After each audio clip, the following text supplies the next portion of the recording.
Почитувани, продолжуваме да ги слушаме потребите на земјоделците за тоа каков амбиент треба да создаде владата со цел тие да имаат рентабилно и конкурентно производство. Го исполнуваме предизборното ветување кон нив. Од 1 август годинава започна реализацијата на владината мерка Зелената нафта. Мерката предвидува 30% пониска цена за евродизел за земјоделска механизација. Со мерката ќе бидат опфатени повеќе од 55.000 земјоделци на државно ниво, од кои 1672 од Велес и поширокиот регион. На овој начин ке земјоделците се враќаат околу 200 милиони денари, или тоа се повеќе од 3 милиони евра средства што Министерството за земјоделство, шумарство и водостопанство ги обезбеди преку програмата за директни плаќања за 2019 година.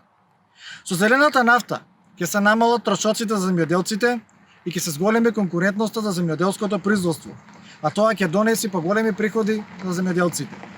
Владата, предводена од Социјалдемократскиот сојуз, продолжува со вистинска грижа за земјоделците и останува посветена на мерките што обезбедуваат повеќе пари и стандард за земјоделците, зголемено и поквалитетно производство и развој и напредувањето на земјоделството. За нас зборот важи.